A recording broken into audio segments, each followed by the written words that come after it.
నమస్తే అండి. ఈ వీడియో సంథింగ్ స్పెషల్.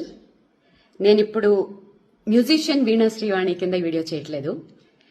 ఒక సీనియర్ మీడియా పర్సన్, ఒక జర్నలిస్ట్గా ఈ వీడియోని చేస్తున్నాను. బికాస్ నేను సీనియర్ మీడియా పర్సన్ అని చెప్పుకోవటానికి ఒక పర్ఫెక్ట్ ఎలిజిబుల్ పర్సన్ని. ఎందుకంటే ఇప్పుడున్న మీడియాలో, మన తెలుగు మీడియాలో సో కాల్డ్ పెద్ద పెద్ద ఛానల్స్ లో పనిచేస్తున్న వాళ్ళందరూ నాతో పాటు ఏళ్ల తరపడి వేల ఎపిసోడ్లు చేసిన వాళ్ళు కూడా దాంట్లో ఉన్నారు. అఫ్ కోర్స్ ఆ టాపిక్ పక్కన పెడితే ఈ వీడియో చేయటానికి రీజన్ ఏంటంటే, మీడియా, మా అసోసియేషన్ కంప్లైంట్స్. ఇవాళ నాకు ఇందాక ఒక జర్నలిస్ట్, ఒక పెద్ద ఛానల్లో పనిచేసే ఆయన, నాకు ఆప్తులు, ఒక పోస్ట్ పంపించారు. ఫలానా సో కాల్డ్ ఆస్ట్రాలజర్ మీద ఇలా ఏదో ఎవరికో కంప్లైంట్ ఇచ్చారు, ఎందుకంటే నాగ చైతన్య సమంత గురించి ఏదో చెప్పారు అని. ఇక్కడ నేను ఒక జర్నలిస్ట్గా మాట్లాడుతున్నాను. ఓకే, మా జర్నలిస్టుల్లోనే ఒక జర్నలిస్ట్, నా కొలీగ్ అనుకుందాం, పంపించారు. అంటే సరే, ఒక జ్యోతిష్యం చెప్పిన ఒక మనిషి మీద సో కాల్డ్ ఛానల్స్ గంటలు గంటలు మీటింగులు పెట్టేసి గంటలు గంటలు టైం స్పెండ్ చేసేసి అంత అవసరం ఏముందన్నది అర్థం కాలేదు. ఎందుకంటే మీడియా అనేది ఎంత పవర్ఫుల్ అండి. అసలు మీడియా అనేదానికి అసలు విలువే లేకుండా అయిపోయిందని అందరికీ తెలుసు. ఆఫ్ కోర్స్ నేను ఇప్పుడేం కొత్తగా ఏం చెప్పక్కర్లేదు. కాకపోతే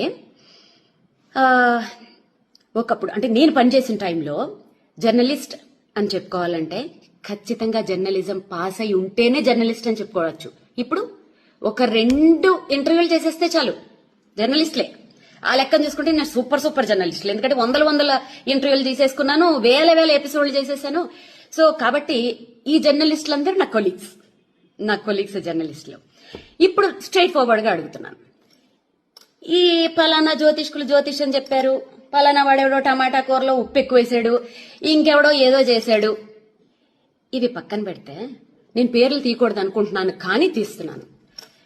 గత నెల రోజుల నుంచి ఈ సో కాల్డ్ ఛానల్స్ లో రాజ్ తరుణ్, లావణ్య, వీళ్ళిద్దరిని వీళ్ళ స్టోరీని కూర్చోపెట్టి ఛానల్స్ కి ఉన్న మినిమం నీకు రూల్స్ కూడా తెలియకుండా, ఒక బీప్ సౌండ్లు లేకుండా, నువ్వు వాడితో పడుకున్నావు, నువ్వు దీంతో పడుకున్నావు, బూతులు. ఇంకొకటి ఏంటంటే, ఒక ఛానల్ అయిపోయిన వెంటనే బయట చెప్పుకుంటే సిగ్గుపోతుంది, ఒక పెద్ద శాటిలైట్ ఛానల్స్ కూడా, రండి మేడం మా ఛానల్కి రండి మేడం, మీకు న్యాయం చేస్తాం. ఏం చేస్తారు? అదేదో సినిమాలో లాగా పోరాడతాం అంటే ఏం ఆడతారు అన్నట్టు వాళ్ళకి న్యాయం మీరు ఏం చేస్తారు? మీకు రేటింగుల కోసం కదా. పోనీ వాళ్ళు బూతులు మాట్లాడుతున్నారా? కాదు. ఒక పిల్ల వచ్చి కూర్చుని ఇంకో పిల్ల జీవితాన్ని లాగేస్తుంది దాంట్లోకి. ఆ పిల్ల పడుకుంది, ఈ పిల్ల పడుకుంది. వాళ్ళకి పర్సనల్ లైఫ్లు ఉండవా? వాళ్ళకి మొగుళ్ళు పిల్లలు లేరా? అప్పుడు ఏమయ్యాయి మీ మనోభావాలన్నీ? అంటే మీ మీద సో కాల్డ్ మా జర్నలిస్టుల మీదే ఎవరు కేసులు పెట్టేవాళ్ళు లేరా? ఉండరా? సో ఇది ఎవరు ఆలోచించుకోవాలి చెప్పనా? ఆడియన్స్, మెయిన్ గా యూత్ ఆలోచించుకోవాలి. ఒక శాటిలైట్ ఛానల్ 24 hours లో విద్యార్థుల నోటిఫికేషన్స్ కోసం గాని, ఉద్యోగాల కోసం గాని, రైతుల ప్రాబ్లమ్స్ కోసం గాని, ఆడవాళ్ల సెక్యూరిటీల కోసం గాని, ఇంకా దేని గురించి గాని అట్లీస్ట్ ½ an hour అయినా ప్రచారం చేస్తున్నాయండి. ½ an hour. సో మీకు ఒక విషయం, దీంట్లో మీకు ఒక ఇంట్రెస్టింగ్ టాపిక్ చెప్తాను.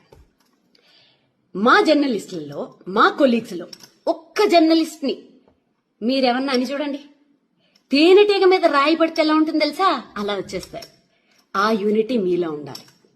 ఓకే, సో కాల్డ్ ఈ మధ్య జర్నలిస్టులు ఎలా తయారయ్యారంటే, క్వశ్చన్లు అడుగుతుంటే కూడా అది క్వశ్చన్ లాగా అనిపిస్తలేవు, నాకు ఇంట్రాగేషన్ లాగా అనిపిస్తుంది. అన్నా ఎందుకన్నా ఆ రేంజ్ లో అడగాలి? మామూలుగా అడగచ్చు కదా క్వశ్చన్లు. కొంతమంది న్యూస్ రీడింగ్లు చదువుతుంటారు, వాళ్ళు న్యూస్ రీడ్ చేస్తున్నట్టుండదు. ఫ్యాక్షన్ డైలాగులు చెప్తున్న ఫీలింగ్ వచ్చేస్తూ ఉంటుంది నాకు. సో ఇంకా ఏదైనా అసలు ఏ ఛానల్స్ అయినా ఒక సెలబ్రిటీని వదులుతుందా? అసలు నిజంగా వాస్తవానికి మాట్లాడుకుంటే ఈ సెలబ్రిటీలకు అసలు ప్రైవసీ లేకుండా చేస్తుంది ఎవరు? సోకాళ్ళు మనమే కదండి. వాళ్ళని ఒక ఎయిర్పోర్ట్లలో బతకనివ్వరు, వాళ్ళని ఒక కనీసం ఫ్యామిలీతో హోటల్కి వెళ్ళనివ్వరు, ఇంకెవరితోటన్నా వెళ్తే ఇంకా మంగళహారతే, వాళ్ళకి నచ్చిన డ్రెస్సులు వేసుకొనివ్వరు. ఎవరండి సెలబ్రిటీలకి అసలు ప్రైవసీ లేకుండా చేస్తుంది? సోకాళ్ళు మనమే కదా, మన జర్నలిస్టుల మిత్రులమే కదండి. ఏదైనా చిన్నది ఇష్యూ వస్తే అసలు ప్రూవ్ అవ్వవు, చిన్నది వస్తే చాలు. మొన్న నిహారిక అమ్మాయి చెప్తుంటే నాకే బాధేసింది. కెమెరామెన్లు వాళ్ళ పెరట్లోంచి గోడలు కూడా దూకేసి అసలు స్నానాలు చేయకుండా మొహాలు గడకుండా 4-5 రోజులు వాళ్ళ కొంపల ముందు దేకేసి వాళ్ళ బయటల కోసం వాళ్ళు దొంగతనంగా వాళ్ళని షూట్ చేసేయడానికి. ఏ ఎందుకంత దిగజారిపోవాలి మీడియా అంటే అదా? కాదు. ఆఫ్టర్ కరోనా ఏమైపోయిందంటే ప్రతి ఒక్కళ్ళకు కుటీర పరిశ్రమను పెట్టేసుకుంటున్నారు. ఆ కుటీర పరిశ్రమలు ఎంత దారుణంగా ఉంటున్నాయి అంటే, ప్రధానమంత్రి మోడీని మొదలు పెట్టుకుంటే, కొండ మీద వెంకటేశ్వర స్వామిని మొదలు పెట్టుకుంటే, ఒక జీసస్, అల్లా, దేవుడు, దెయ్యం ఏమీ లేదు. ఎవరిని పడితే వాడిని బూతులు తిట్టుకోను, వీడి బూతులు తిట్టేసుకోను. ఇది మనకి ఆర్టికల్ 19A ఇచ్చిన ఒక వరం. ఇక్కడ ఏంటంటే జోకు, ఒకళ్ళ మీద ఒకళ్ళ కేసులు వీటి మీద ఏం పనిచేయవు. అలా పెట్టదలుచుకుంటే ఎన్నో పెట్టచ్చు. సో ఇవాళ పొద్దుట మంచు విష్ణు అన్న ఫోన్ చేసి చాలా మర్యాదగా ఎంత చక్క పద్ధతిగా మాట్లాడాడు పాపం అతను. ఆ కల్చర్ బాగా నచ్చింది. అఫ్కోర్స్ విష్ణన్న ఒక పెద్ద హీరో కొడుకు గురించి ఒక జ్యోతిష్కుడు జ్యోతిష్యం చెప్పాడని కేసులు పెడతామని వీళ్ళు పెడుతున్నారని చెప్పి మీ దగ్గరికి వచ్చిన జర్నలిస్టులని మీరేమడగాలి తెలుసా? 100 మంది ఒక్క సినిమా మీద 100 కుటుంబాలు ఆధారపడి ఉంటాయి. ఓకేనా? ఆ 100 కుటుంబాలని ఒక్క రివ్యూ తోటి సంకనాకి పెంచేస్తున్నారు చూశారు. ఆ రివ్యూవర్లని ఏం చెయ్యాలి ఫస్ట్ అది ఆలోచించండి.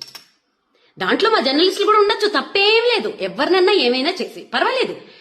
మరి 100 మంది పనిచేస్తున్న ఆ సంస్థలు నీ రోడ్ల మీదకి తెచ్చేస్తున్న ఫలానా ఈ రివ్యూవర్ల మీద మరి మీరేమి యాక్షన్ తీసుకోరా? అంటే ఆ రివ్యూస్ ఇచ్చే వాళ్లలోనే మా జర్నలిస్టులే ఉన్నారని చెప్పి మీరు ఆలోచిస్తున్నారా? అంటే జర్నలిస్టుల మీద కేసులు పెట్టే వాళ్ళు ఎవరు లేరా? పెట్టకూడదా? జర్నలిస్టులు ఏమైనా దేవుళ్ళా? తప్పు చేస్తే ఎవరి మీద ఎవరైనా కేసులు పెట్టచ్చు. కాకపోతే ఏంటంటే గొంగళి పురుగుల్లో అన్నం తింటూ వెంట్రుకను చూసి అసహించుకున్నారట. అలా ఉంది మా జర్నలిస్టుల కథ. మీరు చేసేదే పనులు, ఒక్కొక్క ఛానల్ ఒక్కొక్క పార్టీకి అంకితాలు. పొద్దున్న లేస్తే అవి తప్ప ఇంకో పనులు ఉండవు. ఏమైనా టాపిక్లు డీవియేట్ చేయాలంటే గిట్లా ఫలానా పంతులు అట్లా చెప్పాడు, వీడు ఉప్పులో కారం ఎక్కువ వేశాడు, ఆమె ఎవరో 2వ పెళ్ళాన్ని ఉంచుకున్నారు, వీళ్ళెవరో ఇంకొక, సారీ ఇలా మాట్లాడుతున్నాను ఏమనుకోకండి, ఎందుకంటే పెద్ద ఛానల్సే బీపుల్ లేవు నాకెందుకు ఇంకా. సో ఇంకెవరో ఇంకొక పొలిటీషియన్ ఎవరో 2వ భార్యను ఉంచుకున్నాడు. అబ్బా అబ్బా అబ్బా అబ్బా, ఇవి తప్ప మీడియా అంటే ఇదా? ఇంత దరిద్రమా? సో ఫైనల్గా నేనేం చెప్తున్నానంటే, యూత్ మారండి. వాళ్ళు ఏమంటారు తెలుసా మీడియా వాళ్ళు? మంచి వీడియోలు పెడితే అసలు ఎవడో చూడట్లేదండి అని మీకే ఇస్తున్నారు. పోరాడండి, హ్యాష్ట్యాగులు పెట్టండి పెద్ద పెద్ద ఛానల్స్ కి. మాకు ఈ చెత్త ప్రోగ్రాంలు వద్దు, ఉపయోగపడే ప్రోగ్రాంలు వేయండి. మా లైఫ్ కి మా జీవితాలను నిలబెట్టే ప్రోగ్రాంలు, గవర్నమెంట్ ని ప్రశ్నించే ప్రోగ్రాంలు మీరు వెయ్యండి. హ్యాష్ట్యాగులు పెట్టి ఫైట్ చేయండి. మీరు ఫైట్ చేస్తే సాధించలేందా? తెలంగాణ అలా సంపాదించుకున్నది కాదా? ప్రతి రాష్ట్రంలోనూ అలాంటి సంపాదించుకున్నవి ఎన్ని లేవు? మీకోసం ఫైట్ చేయండి. ఎంటర్టైన్మెంట్ కావాలంటే మీ ఫ్యామిలీ మెంబర్స్ లో, మీ ఫ్రెండ్స్ లో వెతుక్కోండి. అంతేగాని మీడియాలో ఎంటర్టైన్మెంట్ కోసం మీ జీవితాలను నాశనం చేసుకోకండి. ఛానల్స్ ని ఎదిరించి ప్రశ్నించండి. ఓకే? మీరు ప్రశ్నించి మీరు సాధించిన రోజు మీ ముందు నిలబడి యాజ్ ఎ సీనియర్ జర్నలిస్ట్ నేనే ఫైట్ చేస్తా. ఈ జ్యోతిష్యాలు, పురోహితుళ్ళు, అసలు ఇవన్నీ బ్యాన్. అసలు సోషల్ మీడియాలో చెప్పకూడదు. ఎవరైనా చెప్తే ఫస్ట్ నా మొగుడు కాదు, ఎవరు కాదు, ఫస్ట్ నేనే కేసు పెడతా. ఓకే? అసలు ఈ వీటికి నాంది పలికింది ఎవరు? మీడియా వాళ్లే కదా. 2009 నుంచి పలానా ఎవరైనా పెద్ద పొలిటీషియన్ హాస్పిటల్లో ఉంటే వాళ్ళు ఉంటారా పోతారా? ఒకవైపు జ్యోతిష్కులు, ఒకవైపు డాక్టర్లు. పలానా క్రికెట్ మ్యాచ్లు వస్తది, ఎవరు విన్ అవుతారు? ఓ పక్క జ్యోతిష్కులు, ఓ పక్క డాక్టర్లు. దాంట్లో ఫస్ట్ గా వేణుస్వామి ఉండాలి, లేకపోతే మళ్ళీ అది ఎవడో చూడడం. ఓకే, ఓ పలానా సినిమా, ఈ సినిమా హిట్ అవుతుందా ఫట్ అవుతుందా? ఓ పక్క డైరెక్టర్లు, ఓ పక్క జ్యోతిష్కులు. అసలు దీనికి నాంది పలికింది ఎవరు? సోకాల్డ్ 6 జర్నలిస్టులు మన టీవీ ఛానల్సే కదండి. ఇప్పుడు ఎవరికి వాళ్ళు కుటీర పరిశ్రమలు పెట్టుకుని ఓన్ గా చెప్పుకుంటూ ఉంటే మీకు నొప్పి వచ్చింది కదా. ఇక్కడ మారేది మారరు సోకాల్డ్ ఛానల్స్, సోకాల్డ్ రాత్రికి రాత్రి పుట్టుకొచ్చేసిన చుట్టుకు పుట్టుకు యూట్యూబ్ ఛానల్స్. మారాల్సింది ఆడియన్స్, మారాల్సింది యూత్. మీరు మారండి. మాకు ఈ దిక్కుమాలిన ప్రోగ్రాములు వద్దు, మేము చూడము అని చెప్పి హ్యాష్ ట్యాగులు పెట్టి ఫైట్ చేయండి. మీలో ఆ రిజల్యూషన్ వచ్చినప్పుడు అన్ని మారతాయి. అప్పుడు నేను కూడా మారతాను. నేను మీ ముందు కలిపి పోరాడతాను. ఓకేనా?